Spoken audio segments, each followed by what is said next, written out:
각자 도생 시대의 마음 해방, 통증 해방 방송 황심소. 고구마처럼 답답한 삶이 아닌 내가 원하는 삶을 살고 싶은 당신에게 건네는 속 시원한 사이다 방송 황상민의 심리상담소. 안녕하세요. 각자 도생 시대에 우리 마음의 아픔에 대한 해법을 찾는 황상민의 심리상담소 시간 돌아왔습니다. 마음의 아픔이 없으신 분들은 세상 사람들은 대체 왜 사는가, 뭘 위해 사는가, 또 고민들 속에서 여러분들의 삶에 대한 비법도 찾을 수 있는 시간입니다. 오늘은 여러분한테 생방송으로 이 사내 변호사라는 번듯한 직장에서 훌륭한 젊은이가 저는 왜 연애를 못하나요? 사실 이런 친구들을 보고 연애불능증 환자라고까지 이야기를 할 수 있는데, 이 연애불능증 환자의 심리는 무엇이고, 또 이렇게 의사, 변호사 이러면서 사자 들어가는 전문 직종에 있는데, 여자들이 다 처음에 그 때문에 혹해가지고 만나기는 해요. 근데 한두 번 지나면 억만금을 준대도 저 남자하고 결혼해서 내가 잘 살 생각은 별로 안 드네요. 내가 뭐가 부족해서 저 남자랑 결혼을 해야 됩니까? 이런 마음이 들게 하는 희한한 또 젊은이의 사연. 이 참 안타깝지만은 사실 제가 솔직히 이런 사연들, 연애 사연들은 상담을 해주고 싶지 않았는데, 그래도 박사님 한 생명 구하는 일입니다 라고 옆에서 이야기하길래, 근데 본인은, 이 친구는 지가 무슨 이야기 들어도 결코 그 이야기를 지 말로 받아들이지도 않고 소가 하는 말인지 개가 하는 말인지 정도로 받아들일 텐데 이 이야기에 황심소 시간을 냈으나 이런 생각도 했습니다. 자, 무슨 사연인데 이렇게 길게 늘어지게 이야기하냐고요. 자, 그러면 이 사연 좀 읽어주세요. 네, 안녕하세요, 황성민 박사님. 황성민의 심리상담소에서 어떠한 연애 상담도 기꺼이 해주신다고 들어서 이렇게 사연을 조심스럽게 적어보게 되었습니다. 전 한국에서 태어났으나 교포인 아버지를 따라 멜버른에 이주하여 모든 교육을 받았고 현재 직장도 멜버른에 있습니다. 저의 참 소중하나 씁쓸했던 그런 첫 연애는 같이 한인의 학생회를 하던 아주 발랄하고 귀여운 후배와의 연애였습니다. 그 친구는 학생회에서 디자인 관련 업무를 담당했고 디자인 담당인 만큼 예술적 감각도 있었고 그려낸 캐릭터들도 독특하고 발랄했습니다. 사실 이 연애가 성사된 가장 큰 이유는 이 친구가 저를 보고 이상형이라고 딱 찍어서 말해주었던 그거였거든요. 전 이런 경험이 별로 없었고 그래서 후배지만 당돌하게 사랑을 표현해 주었던 그녀에 감동해서 저는 연애를 시작하게 되었습니다. 그러나 연애는 그렇게 오래가지 못했습니다. 2021년 후반기 변호사 임용 통과 후 전 지인의 소개로 모 기업의 사내 변호사로 일하게 되었습니다. 주니어, 0년차 변호사로서 대형 로펌을 못 가게 된 좌절감도 컸고 유일한 사내 변호사라는 그런 압박도 커서 매일매일 긴장, 고난의 연속이었지만 혼자 일하는 것이 오히려 간섭이 없다는 점에서도 장점도 있는 것 같았습니다. 지금 일에 좀 익숙해지고 한숨 돌린 상태에서 저의 문제는 연애를 하고 싶다는 것입니다. 일도 잘해서 더더욱 성장하고 싶고요. 올해 여름에 부산으로 출장을 올 때도 친구가 현지 여성분을 소개해 주었습니다. 그러나 소개팅 시간이 즐거운 식사 한 끼 때우는 시간이 되었을지는 몰라도 이후로 지속되지도 않고 연애로는 더더욱 연결이 안 된다는 것입니다. 한 번은 저보다 3살 연상인 여성분을 만났는데 첫 만남의 느낌이 나쁘지 않아서 톡을 지속했습니다. 근데 두 번째 식사 약속을 잡아볼까 고민하는 이 순간에 이 솔직한 여성분은 자기가 이혼녀라는 얘기를 고백하면서 톡을 보내더라고요. 전 이걸 보내자마자 그냥 얼어버려가지고 리액션은 어떻게 할 수도 없고 아무 답장도 못했습니다. 사실 제 주제에 제가 이런 말씀을 해도 될지는 모르겠지만 제 이상형은 가수 비비입니다. 네. 바로 그녀의 제목처럼, 노래 제목처럼 나쁜 X 같은 여자가 전 끌립니다. 귀여우면서도 소악마 같은 면이 동시에 있는 멋이 있는 저와 의견 충돌이 있더라도 자기 주관 하나는 뚜렷한 여자친구와 연애를 하고 싶습니다. 사실 전 멜버른 같은 도시가 너무 작고 뭐 만날 수 있는 여자도 별로 없고 그리고 제 붕괴된 워라밸이 연애를 방해하는 가장 큰 문제라고 생각이 들거든요. 사실 일 끝나면 녹초가 되어서 힘이 안 나서 유튜브 보는 것 말고는 아무것도 못 하겠어요, 박사님. 박사님의 상담으로 한 방에 어떻게 한 방에 해결할 수 있는 방법이 없을까 희망을 가지고 이렇게 적어봅니다. 박사님, 연애는 어떻게 하는 걸까요? 네, 그렇죠.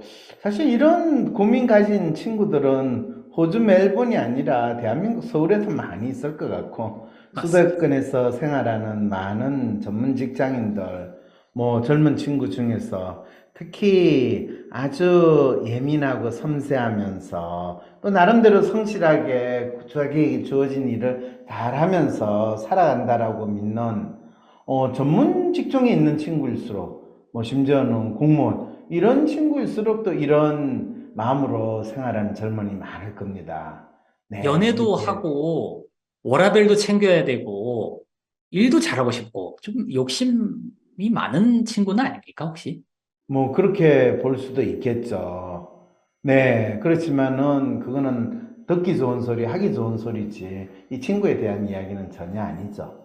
왜냐? 로맨 매뉴얼이라는 게 보여주면 뭐 성실하게 자기에게 주어진 일을 꾸준히 한다. 그런데 좋아서 하냐? 그냥 시키니까 한다. 해야 되니까 한다. 라는 마음으로 사는 거고, 뭐 실제로 이 친구의 경우에는 거기에다가 릴레이션이 바닥에 다른 사람에 대한 관심이 전혀 없고, 그리고 자기가 정한 틀 속에 거기에 딱 맞는 사람, 내가 이상적인 사람은 지지 같은 뭐 가수 비비, 네, 비비입니다. 가수 박사님, 비비. 비비군요. 지지는 더러운 지지가 거고, 예, 아니군요. 예. 네, 가수 비비. 뭐 난 이 연예인에 대해 전혀 모르지만은 어쨌든 간에 재밌는 거는 이 실제로 비비 같은 여자친구를 이 친구가 소개팅 만나게 하게 되면 어떻게 될까요, 박사님? 예, 한 번 만나고 도망갈 거예요. 왜요? 아니면 이상형인데?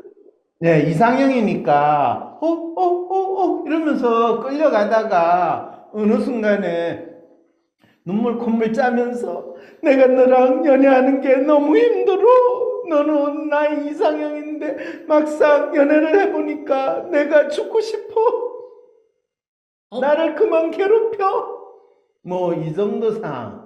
그리고 끝난다 하면은 다시는 생각하고 싶지 않다. 이런 상황이 되는 거죠.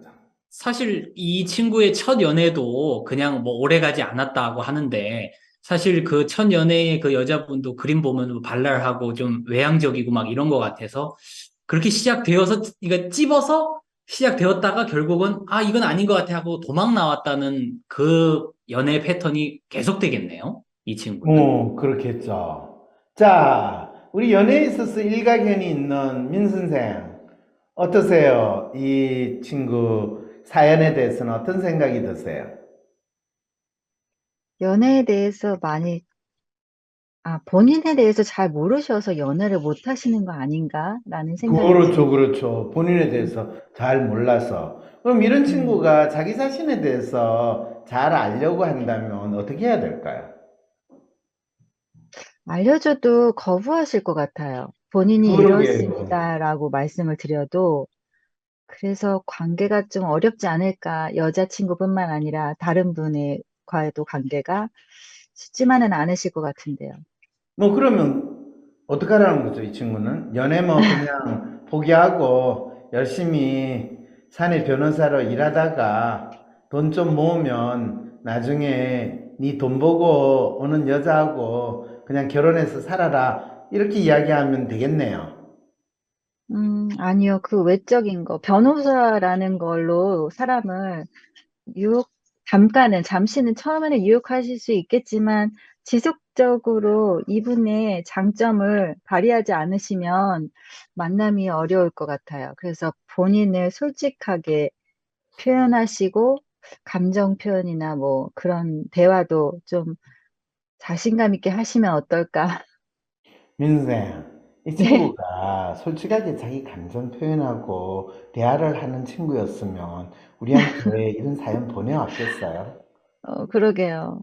예, 안 되시는 것 솔직하게 지 같은데. 감정 표현할 수 있고 대화를 할 수 있으면 처음 만나가 참 마음이 들은 여성 두 번째 만날까 고민할 건데 문자가 뜨가서 야, 음, 나 이혼녀인데 그래도 너 내 만날래?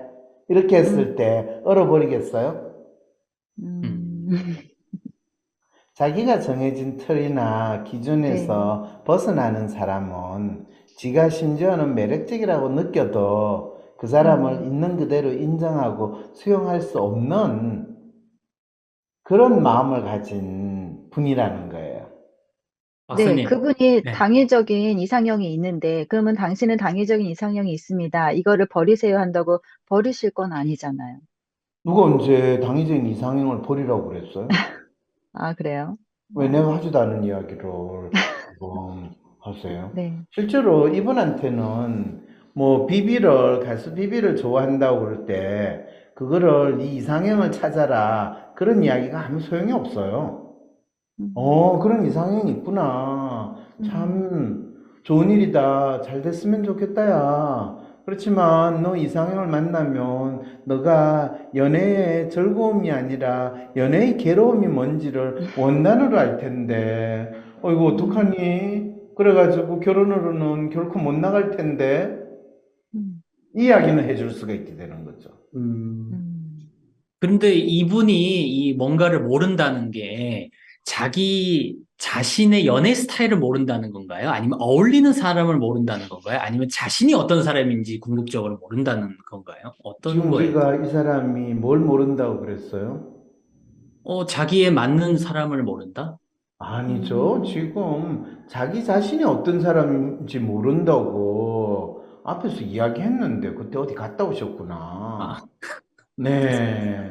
지금 이 친구의 가장 큰 문제는 자기가 어떤 사람인지에 대해서 모른다라고 했는데, 그럼 나란 누군가요? 내가 어떻게 나를 알 수 있나요? WPI 검사라도 하면 저를 알 수 있나요? MBTI는 저는 INFJ인데, 그건 저를 안 거 아니에요? 뭐 이런 이야기 정도가 돼야지 그러면 자기를 안다고 이야기할 수 있을까요? 네.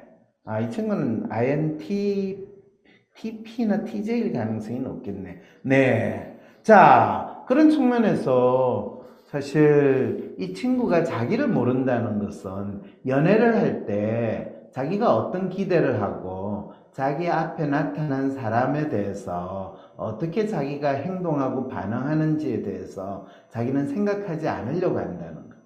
음, 이상형이 있더라도 연애를 잘하는 사람은 분명히 이상형은 누구나 있을 수 있어요. 그렇지만 현실에서 연애를 하는 거라면 현실에 있는 그 사람이 내가 만나는 이 사람이 어떤 사람인가? 음, 예를 들면 이 친구 같은 경우에는 자기를 좋아하는 이 학교 후배를 만났어요. 그래서 오빠 내가 오빠 딱 보는 순간 와, 내 스타일이다 이래가지고 찍었어. 그래서 적극적으로 오빠 내하고 연애해 라고 하는 상황이 벌어졌어요. 네. 너무 좋았겠죠. 와, 그러니까. 이게 웬 떡이냐. 올해는 진짜 내가 토정비결도 안 받는데 내한테 이렇게 횡재가 생기네 라고 했는데 이 친구는 그때 어떻게 반응했을까요? 그, 잠깐만요. 결국 헤어진 건 아는데, 네. 너가 내가 참 마음에 든다고 그랬잖아. 음, 그런데 내가 어떤 변이 마음에 드니? 라고 물어봤을까요? 안 물어봤죠. 안 물어봤죠. 음. 안 물어본다는 건 무슨 말이에요? 꼭 좋으면은 좋은가벼 손 잡고 우리 놀러 가자. 바로 이걸로 넘어갔다는 건가요? 그렇죠. 그 말은 음. 무슨 말이에요? 네가 네 믿고 싶은 대로 나를 좋아하니까 너 믿음이 계속 유지됐으면 좋겠다야. 그게 일시적인 착각이 아니라 아, 물론 그런 식으로 의식적으로 생각은 안 했겠죠. 그렇지만은 이 친구는 진짜 이 여자하고 그 여자가 마음에 들고 또 지속적으로 살고 싶으면 가장 먼저 나라는 사람이 어떤 사람인데 쟤는 나한테서 무엇을 찾길래 무엇을 기대했길래 나를 좋았을까 물어봤어야 된다. 음, 이게 진짜 근데 20대 남자애들은 저도 포함해서 그거를 인식하기 참 쉽지 않았을 것 그걸 같습니다. 착각이라고 그러잖아요. 그래서 다 눈에 콩깍지가 씌워가지고 연애하다가 또 헤어지고 그러면서 내가 인간을 잘못 봤지. 저는 사람 눈이 왜 없어요? 보는 눈이 없어요. 이러면서 상담하러 오시는 분들 많거든요. 그러면 연애의 첫 질문은 서로에 대한 사랑의 마음을 물어보는 거네요. 왜 나 좋아하게 됐어? 아니면 내가 어떤 게 보였길래 나를 좋아하게 됐어라고 물어봐야 되는 거네요. 아, 본인은 그냥 연애의 첫 질문은 그냥 우리 자자 뭐 이걸로 가지고 제가, 시작한다는 이야기를 지금 하는 아이, 건가요? 아니, 어떻게 당연히 그런 거 그랬겠습니까? 아니에요? 아니, 에이, 어떻게 그랬겠습니까? 우리가 이 백화점 가서 물건을 사도 첫 질문은 이거 좋은 거예요? 얼마예요? 이렇게 물어보는 거와 마찬가지로 그거를 알려고 하는데 몸과 몸이 부딪히는 연애가 아니라 마음과 마음이 부딪히는 연애를 생각을 한다면 먼저 너가 나를 좋아하는 마음이 뭐니? 내가 사실은 별로 너에 대해서 감정이 없었는데 네가 나를 좋아한다고 그러니 갑자기 나도 나한테 호감이 생기거든. 이런 식으로 각자의 마음을 확인을 해야죠. 음, 근데 이 친구는 다른 사람의 마음을 알려고 하는 게 너무 없다는 거예요. 음, 그거는 지 마음도 안 보려고 하는데 어떻게 남의 마음을 보려고 하겠냐라는 이야기가 마찬가지죠. 이런 지점에서 자기 마음부터 몰랐다는, 알려고 하지도 않았고, 그렇죠. 그렇게 시작이 되는 거예요. 이제 이해가 됐어요? 아니, 왜냐면 이 친구가 또 다른 얘기를 했었는데, 자기 주위의 사람들 중에서 너는 티키타카가 안 돼서 여자애들이 음, 너하고 대화가 안 될 거다. 이렇게 조언을 했다는 사람도 있었는데, 그건 심지어 너도 여자애가 그렇게 조언을 해줬답니다. 근데 저는 뭐, 그거는 이 친구한테는 해당이 안 되는 이야기 아닌가요? 뭔가 이 사람이 화술이 없어서 연애가 안 된다. 대부분 옆에서 구경하는 사람, 특히 남의 연애에 대해서 한마디 하는 사람은 그 사람 마음에 관심이 있는 사람일까요? 아니면 지나가는 개가 그냥 멍멍하던 그런 정도로 보이는 행동일까요? 그냥 불구경하는 그런 느낌으로. 그렇죠. 근데 그 이야기에 따라서 이 소방서 아저씨가 불구경하는 사람 말에 따라서 불을 진압하려고 하면 불이 잘 꺼질까요? 더 퍼지겠죠, 더 퍼지겠죠. 이제 알겠죠? 그러니까 그냥 이 옆에 있는 사람이 연애에 대해서 이런저런 조언을 해주면 해줄수록 본인의 연애 전선에는 더 어려움이 많다라는 정도는 그 정도 분별력은 가져야 되는데 이 친구가 그런 것도 없는 거로 봐서 본인이 회사에서 하는 법률적인 일에도 참 답답하게 깝깝하게 일을 처리하는 그런 안타까움을 겪을 것 같네요. 예, 이, 연애를 보면 너가 회사에서 어떻게 일하는지도 보인다야. 이렇게 또 한마디 음, 해줘야 되는 안타까운 상황이네요. 하다가 보면 열이 다 보이는 이런 상황이. 네. 뭘 하다 보면 열이 보여요. 지금만 보면 이 지가 어떻게 사는지 참 알기 힘들다 이렇게 되는 거죠. 음, 음. 자, 민명희 쌤, 네, 뭐 본인의 경험과 관계없이 다른 사람의 연애에 대해서 한마디 해주기가 참 쉽지 않다는 것을 오늘 또 상담해서 느끼셨겠네요. 네, 네. 근데 사실 이 친구는 이 고민을 이야기하는 친구는 상당히 착실하고 또 나중에 결혼해서 애 낳으면 자식 참 잘 키우고 소위 말하는 상당히 가정적인 음, 유능한 남자거든요. 그래서 비록 음, 지금 호주 멜번에 살더라도 이런 남자와 내가 결혼하고 싶다. 그리고 나는 적극적으로 이런 남자를 내 남자로 만든 다음에 그 마음 변치 않으면서 내가 20년, 30년 애 낳고 살겠다라는 마음이 있으신 분은 황심소로 연락 주시기 바랍니다. 그럼 이 친구의 연락처를 알려드리거나 아니면 이 친구가 한국에 왔을 때 뭐 순차적으로 만날 수 있는 진짜적으로. 기회를 뭐 드리도록 하겠습니다. 사랑의 황심소. 이러면 좀 황심소가 좀 사람들한테 좀 편하게 다가갈 수 있을까요? 사랑의 황심소로 거듭날 것 같습니다. 네, 사랑의 황심소로 거듭날 수 있도록 두 분도 많이 도와주세요. 자, 오늘 수고하셨습니다. 네, 감사합니다. 크고 작은 연애 고민을 가진 그대. 내 맘대로 안 되는 연애가 어렵기만 한 그대. 나에게 연애를 화라. 100번도 더 들었던 뻔한 연애 조언이 아닌 내가 주인공이 되는 맞춤형 연애 비법 대공개. 지금 황심소로 당신의 연애 고민 사연을 보내주세요. sherlockhwang@gmail.com.